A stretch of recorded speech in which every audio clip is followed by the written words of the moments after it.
This is a message from the Emergency Podcast Broadcast System. Please listen closely for a very important episode of the Amish Baby Machine Pop Culture Podcast. Warning: the following podcast contains adult language and childish comedy. Listener discretion is advised. And now, please adjust your headphone volume to an unreasonable level and enjoy the most dynamic and electrifyingly entertaining podcast ever to conquer cyberspace. This is Amish Baby Machine.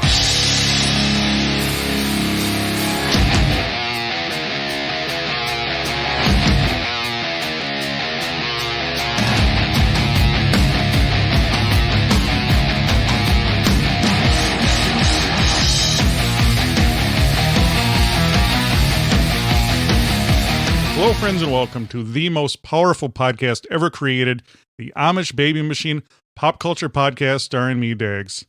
This is a powerful and influential podcast. Today we have a powerful emergency episode, and I want to introduce a powerful young man, master of the food arts, Uncle Dude.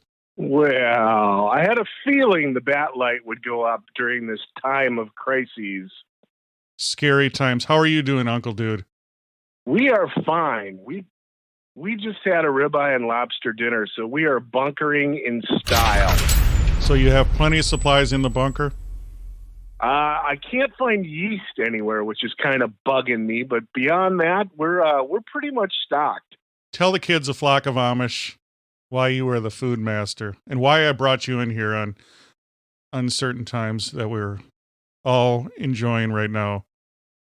Well, if anybody has been to my Facebook page, facebook.com/Uncle Dude, and seen pictures of me, they know I'm what your grandmother calls a good eater.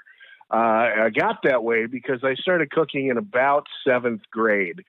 So I'm in my mid-50s now.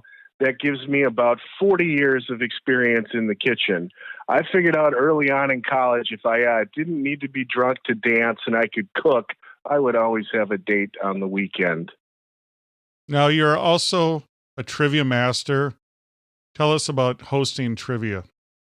I would love to be hosting trivia right now, but our governor has, of course, quarantined us.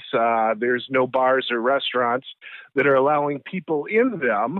But what I do is the greatest part-time job ever is host pub quizzes in local bars a few nights a week, pop culture trivia. It's kind of like the only place where you can get the unbridled adulation of a room full of 20-somethings and drink for free and call it a job. It's fantastic. I've been doing it about 14 years. Powerful. So is it kind of like a general trivia, or do you guys have themes, or how does that work? My game that I run is 3 rounds of general trivia and then 1 round of music. So we generally stick to TVs, movies, books, and songs with a smattering of sports. You get too much sports trivia, you get the softball lummoxes in there arguing your answers, and that's no fun for anyone. Today's episode is a powerful episode. It's going to be food. It's going to be cooking in the quarantine with Uncle Dude. Right. Cooking in your bunker. Many of us are stay-at-home throughout the Amish baby universe. We're no different in our homestead, our home area. So I've got some tips for making it easier. If we're only allowed to go to the grocery store so often or the pharmacy so often, and thankfully liquor is considered an essential service in our state, so the liquor stores are still open. But I've got sort of a helpful guide to minimize your exposure to other people, help you load up your larder, get your pantry squared away, your fridge and your freezer set, and have tasty, delicious options throughout this quarantine. Now, this is going to be a powerfully pleasurable podcast episode today. So you mentioned booze. Spirits. Booze, indeed. Yes. So I want to know, in the flock of Amish, the fans, they want to know what you're drinking, because right now I'm going to have everyone listening, and you, Uncle Dude, too, raise your glass, raise your cup, your jar, whatever you're drinking out of. your cupped hands, put them in the air, and let's salute. What are you drinking right now, Uncle Dude? Can you hear my ice tinkling? Yes, we hear you tinkling. That is a bullet bourbon or bullet rye bourbon on ice. It's a little mixed drink I call bourbon and ice. Now, is it true that real men don't use ice, or what's up? Actually, you do want to have a little bit of ice because it opens up the esters in the alcohol. It gives you a fuller flavor as the ice melts and imparts a little water. It helps with the flavor nodes in your mouth, take in all of these sophisticated elements in a bourbon or a scotch. That was a powerful word salad. Thank you. Now, okay, everyone, raise your glass, raise your cup right now. We salute you, listeners, the flock of Amish, and we salute you, Uncle Dude. Thanks for stopping by virtually on this powerful episode. I am always willing to help the flockers out there. Now, Uncle Dude, you have been on this powerful podcast way, way back. When was your first episode? Do you remember? I don't have 65 is the one I remember most, but I think I was on like 32 was my first episode. Yeah, we had cool, powerful, we had kind of like a Little House on the Prairie, the new beginning, where the whole show kind of blew up, and I had very powerful website issues. And so actually, if you look on it, it says, I think this is going to be episode 85, but it's really 200 and something, but who knows? Oh yeah, it's gotta be. Yeah, you stayed true to Amish in the first one I was on, but that's called a learning curve. We're all allowed that. No, we had powerful explosions, and it was kind of like when they blew up the town on Little House. What do you think on Little House on the Prairie? What would they be doing right now, Pa Ingalls and Doc, if they had the powerful COVID-19, the Chinese virus? What would they be doing right now? I don't think they'd be doing a damn thing different, except they wouldn't go to church on Sunday. That'd be it. Oh, powerful! They'd be in their fields and in their root cellars, hunkering down in their sod house bunkers. Now, who is your favorite character on Little House? Actually, Nellie Olson. Yes. Why is that? Allison Angram and I are friends on the Facebook. It reminds me. That character reminded me of a lot of people I knew growing up. That's a good thing or a bad thing? Mixed blessings. A good thing, in that I recognize the archetype. A bad thing, and not a very decent human being. But she's actually quite funny. She does stand up. That's sweet. Who do you think my favorite character is on Little House? Merlin Olsen. He is powerful. He's named after a wizard. Exactly. I'll give you one more guess. Who is it? What? How can it not be Merlin Olsen? He is powerful. I don't know the show that well. Mrs. Olsen. Mrs. Olsen. Oh my God, she's wonderful. She was the Gladys Crabtree of the prairie. She was a very powerfully beautiful woman. Let's just put it that way. Fair enough.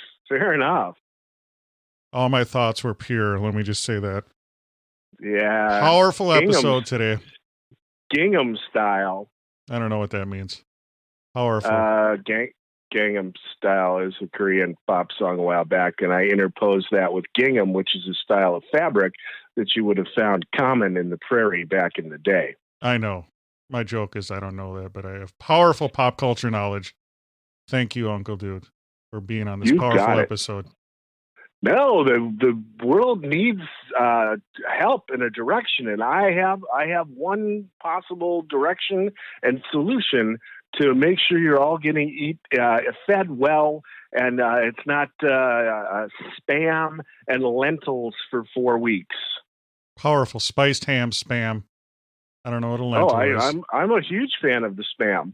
Now, I've been enjoying a lot of fast food lately. I've been going to Taco Bell's and Wendy's. On the one hand, it's good to support the restaurants in this dire time, but you should really be buying local.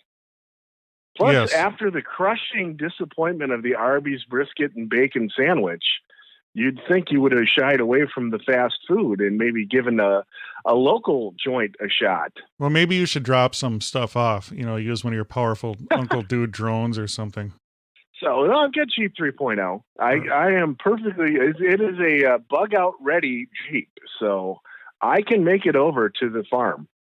Now I tried Wendy's breakfast. They have breakfast now.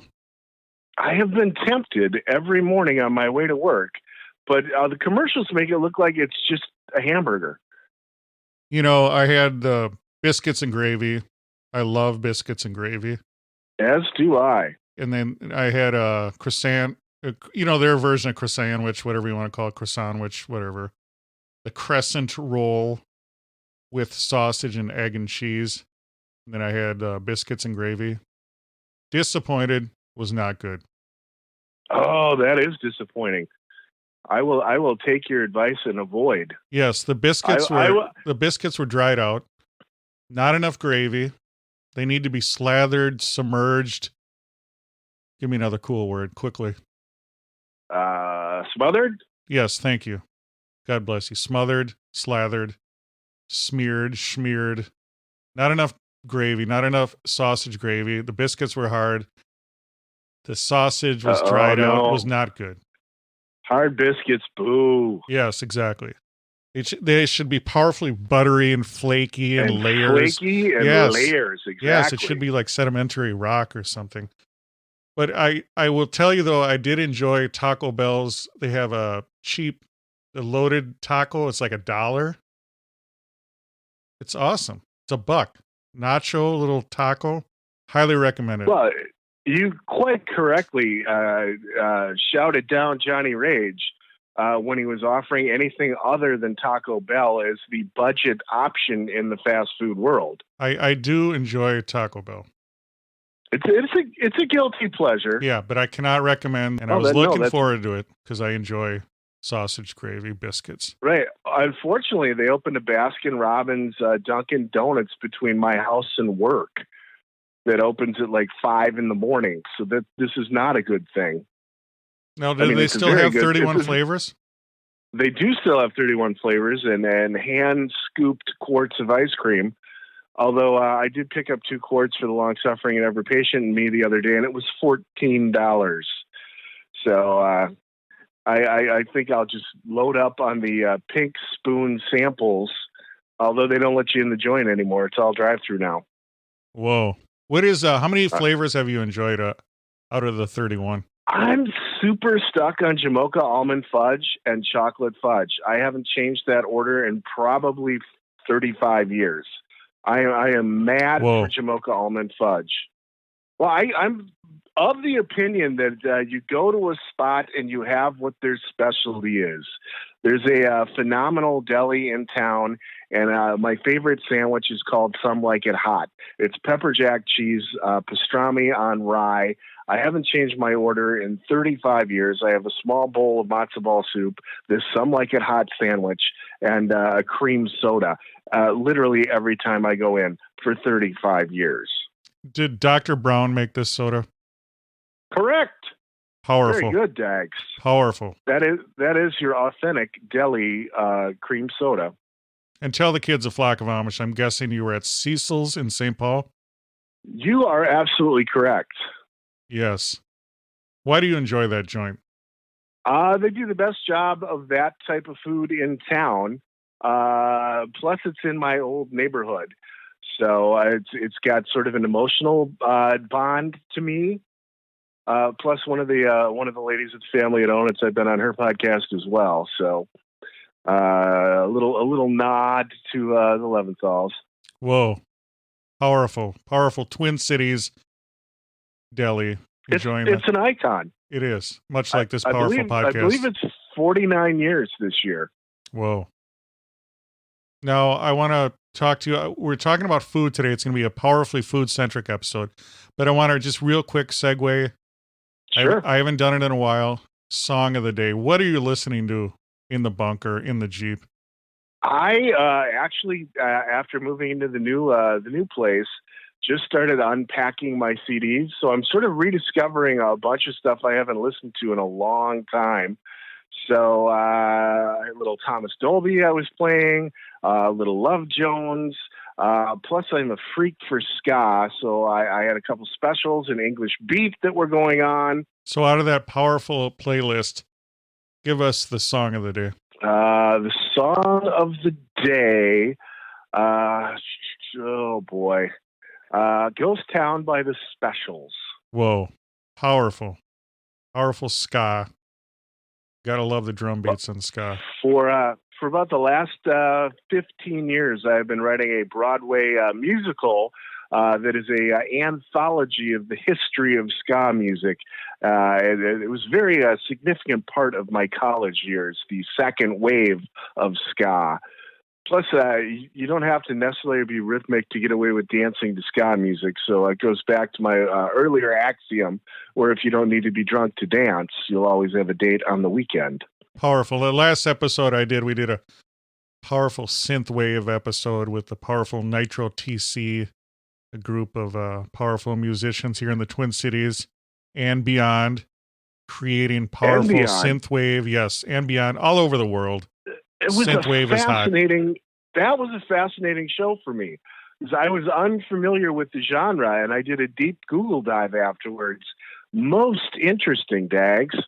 Oh yeah, it's cool because it's kind of like hip hop, where hip hop is not just the music; it's everything. It's the DJing, the street art, the graffiti, everything that has to do with it. The programming and sort of that 8-bit Lindrum whole vibe.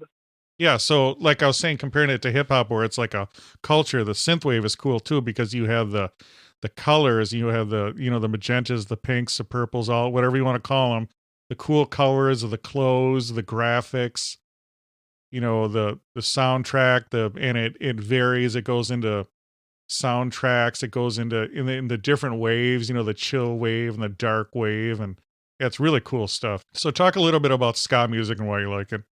You can't stay in a bad mood if you're listening to it. It's just something about the syncopated rhythms of ska music that just is mood altering. Plus, it's catchy as hell. The lyrics usually are story driven, which is what I like. It's just an infectious groove. Yes.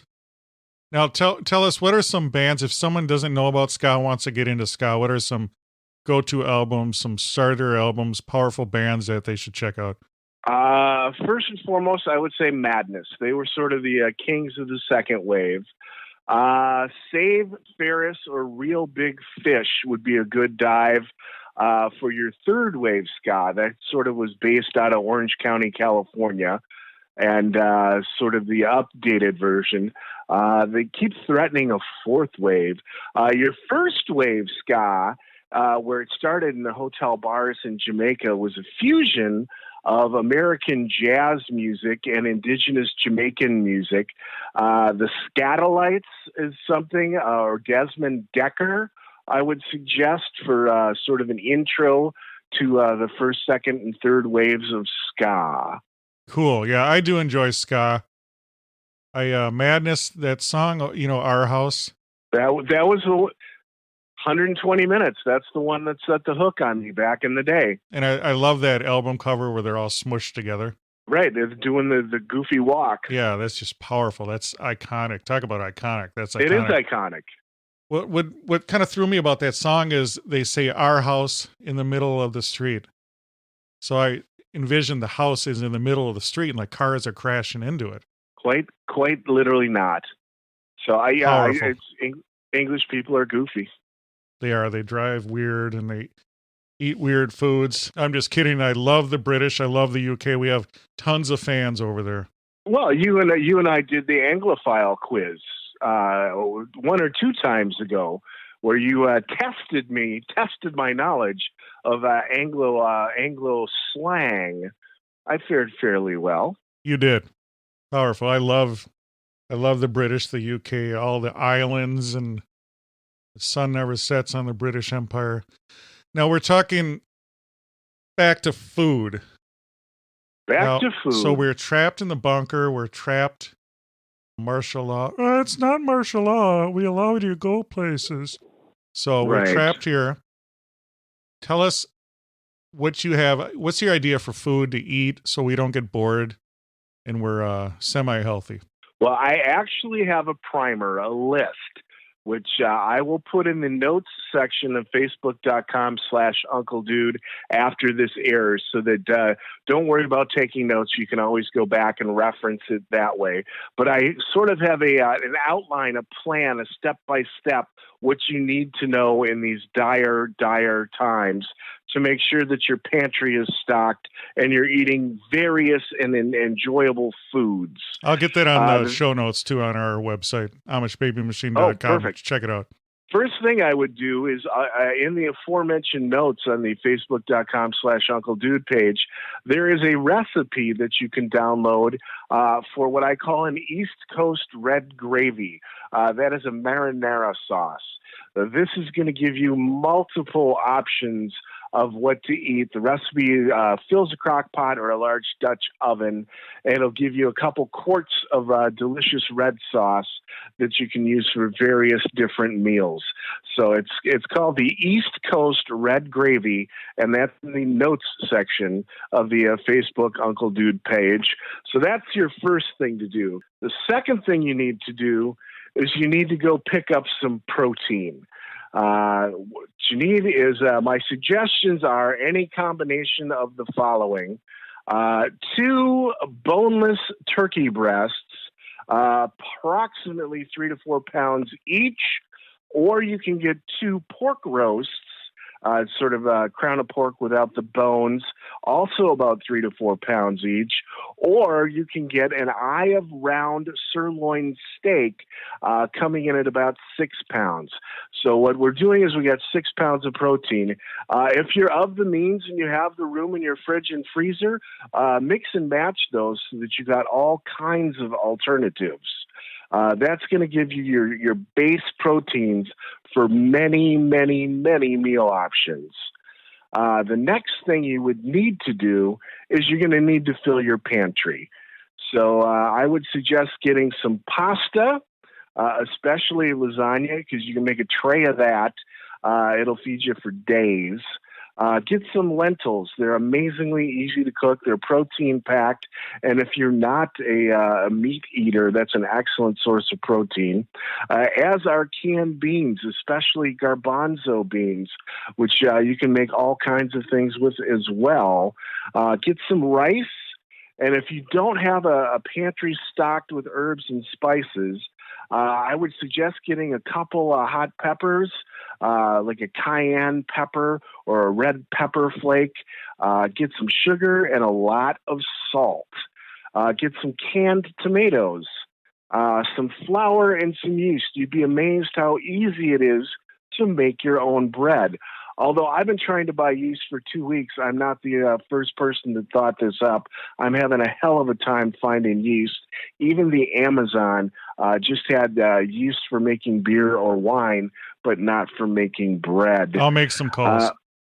That'd be excellent, because I'm freaking out because I like making scratch-made pizzas. Get some vegetable oil or some Crisco, and get some apple cider vinegar.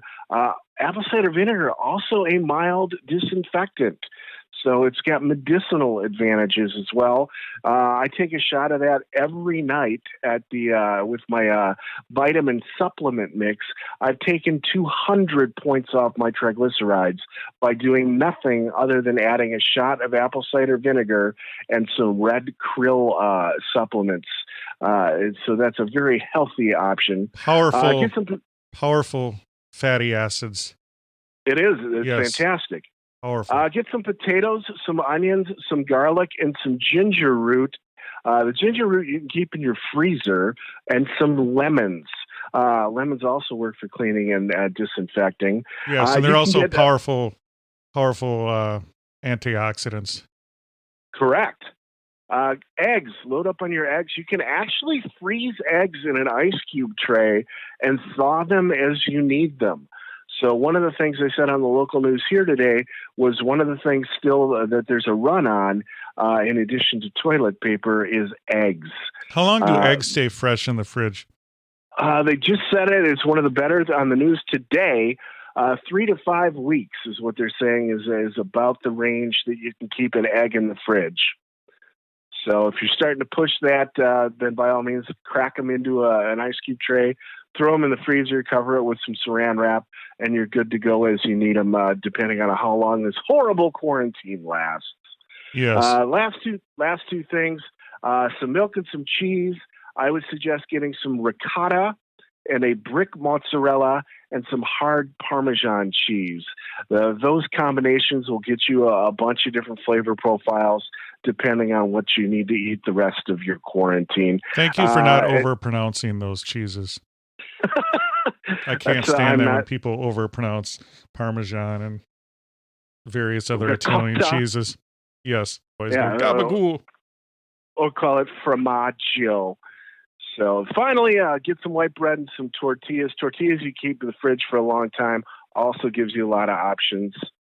Water, there should be no reason any of us don't have water on demand throughout all of this. But if you're a hyper nervous prepper, you may want to get a couple 2.5-gallon jerry cans to put water in, and a tarp to catch rainwater and put them into your jerry can. Keeping with that line of thought, if you're going to be doing some outdoor cooking, if you're cooking on propane, you may want to go get a backup tank. Your big box hardware stores all have them. They are deemed essential businesses, so you can go get those. Or you got even your gas stations have got firewood if you're cooking over an open fire, or you can go to your big box stores and you can also get charcoal for your outdoors. As far as recipes, I'm assuming everybody's going to have access to the internet. So barring that, every single person in the country should have a hard copy edition of The Joy of Cooking. About 1,200 recipes covering everything from squirrel to raccoon to duck l'orange, all in this essential recipe guidebook. They just released their, I believe, the 20th revision. It's in your stores. But you should be able to find recipes for whatever you need online. Barring that, the sweet little lady down the street, that's what your grandmother calls a recipe box that's full of 3x5 index cards with all sorts of recipes on them. You should be checking in on your older neighbors anyway to make sure they're fine. She would love to share her family recipes with you. Plus, I am guaranteeing she has a cupboard above her stove that's got every edition of her church cookbook since she's been going to her church. She'd gladly lend you that. My little old lady across the street, her name is Gladys. Shout out to you, Gladys. Gladys makes me pies, Dags. Yes, Gladys was the powerful neighbor on Bewitched also. Also, my powerful neighbor who makes me pies. What's your favorite pie? What's your go-to pie? I am a pecan pie guy. I'm not really fond of the moussey, fluffy things unless it's a banana cream pie, in which case I'm super fond of that. So how about the fruit pies? Nah. I'm not going to say no. I mean, look at me. I'm clearly not going to say no, but I'm more a pecan guy. And don't put chocolate in the pecan pie. It's got no business being in there. Bourbon, sure. Chocolate, nah. Powerful. How about pumpkin pie? Oh, I'm a huge fan of pumpkin pie. So that is a staple every Thanksgiving at my house. I took over the cooking of Thanksgiving a few years back. The only thing my mom brings now are the pies and ham. We always have a French silk, a pecan, and a pumpkin pie in the mix. I need the chair. There's always one comfy chair, so I kind of camp out there on the chair. We literally just wayfared a new chair for my mom specifically for Thanksgiving. As the matriarch, the Merry Widow has now got essentially a throne in my living room. We call it Eileen's chair. It is for her. That's what I need. I need it to float, kind of like Professor X or something, just kind of float around the room. That's what I think I need. That'd be a wicked cool chair. Do you I don't know that do you I know want to give it computer-aided that much design power. or CAD? Yeah, AutoCAD? yes, sir. Yeah, I'm going to need someone, you or the Flock of Amish, to design me the ultimate chair. You'd be I able have to a guy. sleep in it. You'd be able to it would have various pockets and various hiding places for weapons and foods. And can you imagine how powerful that chair would be? I shudder to think. I have a guy when you're ready. What fabric do you think? And what pattern? Kevlar. Okay, it'd be Kevlar? Kevlar in a tartan, a family tartan. Oh, it would be a tartan pattern. Okay. Don't you think? Interesting. I don't know. I'm thinking out loud right now. I'm up for anything. If anyone wants to do any powerful fan art, design my powerful throne chair. Your brave hearth chair. Yes, and I'm going to need you to do that on Twitter at Amish Bee Machine. Make sure you follow us there. Also, subscribe on YouTube. Our powerful audio podcasts are uploaded there. Also, make sure you follow us on Instagram, like our Facebook page, and wherever you listen to podcasts, please leave a review. A 5-star review is the most powerful. Yes, 5-star review is the best. It is. It's the most powerful, and what it will do is unlock secrets to the universe. Wherever you listen, we're on Apple, Stitcher, Spotify, Podbean, iHeartRadio, Pandora. It doesn't matter where. I guarantee you we're on that podcast platform, and if we're not, let us know. But the ultimate thing to do is follow us on Twitter at Amish Bee Machine. Now, Uncle Dude, do you want to get any plugs in? Well, as long as you're on the Twitter, I would say go to twitter.com/UncleDudeFood. You can see what I've been cooking. I was told I'm a better photographer than I am a chef, but I think that's debatable. Yeah, I remember when you recreated Taco Bell meal. Do you remember that? I do, because you guys were pining. I forget what it was. I think they were kind of like enchiladas, I think is what you made. Enchiladas, yep, that was it. There's the one guy that's got the copycat recipe website, and he had an enchilada one, except I was so rushed I didn't give it the full attention it deserved, and you guys were both kind of like, it's close. No, I thought it was good. I think we both enjoyed it. I think it was enjoyable. It just wasn't that. Food memories are really tricky because everybody has got a certain spot in their brain where they keep these things, these food memories. It's like my grandma Leona's been gone for 45 years, but I would recognize her spice cookie in a heartbeat if it hit my lips. And nobody's been able to recreate it ever since. And speaking of recipe boxes and grandmas, they found my grandma Leona's recipe box at the old house, and there was a spice cookie recipe in there. Half a dozen people tried to recreate it. Nobody even got close. Wow. What made it so special? I wish I knew. There was just an explosion of delicious spice when you bit into it. The texture was soft yet firm. Oh God, they were so good.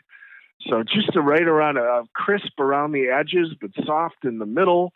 She just knew how to portion them right. You know, it was her go-to, and she'd been doing it for 30 years, so she could do it in her sleep. And it's just cooking is time, which gets back to my one point about finding your recipes online. You don't have to follow the recipes.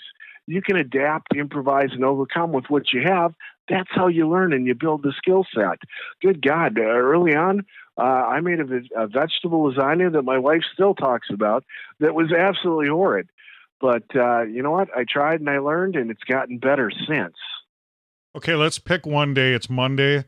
We're trapped in the bunker. I'm going to need you to give us a breakfast, lunch, and dinner right now. I don't know if I can do that off the top of my head. Basically, what I did is I outlined sort of a bench. Think of it as a bullpen. You got different pictures you need for different things, and the way I set up the bench is this. I've got what I'm calling prep your proteins. This works for whichever protein you picked, whether it was the sirloin, the turkey, or the pork. If you've got the eye of around 6-pound sirloin, you're going to cut that in half. So basically, whether you pick the turkey, the pork, or the sirloin, you now have 2 3-pound roasts. So what you're going to do then is you're going to take one of those 2-3 pound roasts and you're going to slow cook that in the oven. That's going to be your traditional Christmas, Thanksgiving, slow cooked roast. That's going to allow you to do a few things. First is you're going to have a nice sit-down meal that is your sliced roasted meat with a starch and a vegetable. The other protein that you're not going to do the slow cook and roast on, you're going to cook low and slow in the oven when your roast is gone. That way you can shred it for cooking for things. You can shred it easily with a couple of forks, and it's a different set of recipes. So my suggestions for these sliced proteins, the first night you're going to do a sliced roasted meat with your starch and your vegetable. And if you're adventurous, you can attempt a pan gravy. The thin slice roast can then go into a lasagna. You can do that either pan style or roll up style, or you can make like a piccata or a parmesan. Recipes for those are going to be on the interwebs. With the leftovers, you can make sandwiches, or you can cut those thick slice proteins into small cubes, and you can make a chili. Or you can tenderize those thick cut proteins and chicken fry them. So there's be your breakfast. I would do, with my leftover thin sliced roast, I would do a chicken fried steak with some eggs, possibly some leftover pan gravy, and some potatoes that you also have in your pantry. The larger cubes, you can, if you cut them into larger cubes, you can make a stew. Smaller cubes, you can make a soup. Smaller cubes, you can also put into a quiche if your eggs are getting a little close to the end. Quiche is something you can eat for 3 days. That's a breakfast, lunch, or dinner meal. So that would be my suggestion with your sliced proteins. Your pulled or your shredded proteins, you can make barbecued sandwiches or make fried pocket sandwiches or empanadas if you're from El Salvador. But essentially a hot fried meat, like a Jim Gaffigan hot pocket, but homemade and infinitely more delicious. You can take your red gravy and make a ragu, which is a meat sauce, put that over pasta. You can make a pizza dough, take those sliced proteins and put them on a pizza with your mozzarella and or ricotta. You can do tortilla wraps or omelets. You can actually put the shredded meat into a waffle batter and put that into the waffle iron, and you've got an all-contained handheld breakfast sandwich. Finally, a little nod to the military people out there, what I affectionately refer to as shit on a shingle. Take that shredded meat, put it in a gravy, put it over white toast. Boom! You're eating all kinds of different meals off of a basic protein source. By the way, thank you for your service, Semper Fi. Semper Fi, indeed, Dags. Powerful. My service was very minimal. Almost doesn't count, but that was 1982, 81 through 83, so that was a long time ago. The 80s, when the world peaked. Oh, Powerful. you and I are in rock solid agreement with that, my friend. Now let me, we'll do a little 80s right now. What's your ultimate 80s movie? Any genre. Well, see, it just happens my favorite movie ever came out in the 80s. Unfortunately, Star Trek 3 came out the same week as did Indiana Jones. Buckaroo Banzai Across the Eighth Dimension, in my opinion, is the greatest movie ever made. It really is. Who's your favorite character? It's fantastic. Oh, that's tough. That's tough. I do enjoy Perfect Tommy. I was going to say Perfect Tommy is good. I also like Akita. Reno, Jeff Goldblum is so good as New Jersey. He really is. If you haven't seen this, folks, you got to check it out. Buckaroo Banzai, classic. It is a cult classic. But before you would do that, Kevin Smith hosted a New York Film Festival Q&A about it. Watch that on the Google first. It's about 45 minutes. Plus, he brings Christopher Lloyd up and Peter Weller up and has a roundtable Q&A with the audience. So watch the Kevin Smith Q&A at the New York Film Festival. It's on the YouTube. Then go into your Buckaroo Banzai. I'm going to disagree. Watch it cold. I don't All right, watch. I don't watch the fans of Flock of Amish. If you haven't seen it, I don't want you biased by a Silent Bob. Just enjoy the movie. Then you can watch the stuff that goes around with it. That's my powerful opinion. Right. Nope. All right. I agree. Powerful movie. So that is your ultimate 80s movie. Dags has spoken. That is clearly well, it's a cross-genre mix-up, and it assumes the person watching is smart enough to kind of fill in the blanks. So I love that kind of a movie. I love the ending, the theme song. Isn't it great? That is my ringtone. Yeah, it's just powerful. I have had my phone go off in elevators twice, and people completely lost their shit wondering where I got the ringtone. So I got their email address, and I sent them the ringtone. It's so weird that people don't have ringtones anymore. That used to be a big thing, and now everyone just mutes their phone, puts it on vibrate. Isn't that weird? I get so few calls because I'm a classic INTJ introvert. So, I don't give my number out that often, so I don't get that many calls. You think you're an introvert? I'm a huge introvert. I call bullshit on everyone saying they're introverts too. Everyone does that. Textbook INTJ introvert. I don't know what that means. You got lockjaw, or what does that mean? You're going to have to look it up. You got homework, Dags. Yeah. No, you are not an introvert. You're a powerful totally an extrovert. Introvert. Former guest Donovan and I went back and forth on this. He also argues I am not, because of the fact that I have enjoyed some success hosting the pub quizzes. But I have the powerful shield of a table and a microphone keeping me at distance, social distancing from the people playing the pub quiz. So plus I look at it as part of my job to seem outgoing and engaging. So your powerful letters, your powerful labels, what would you label me? I don't think whatever it is that sits back and observes everything. Powerful. You are a very astute observer of things.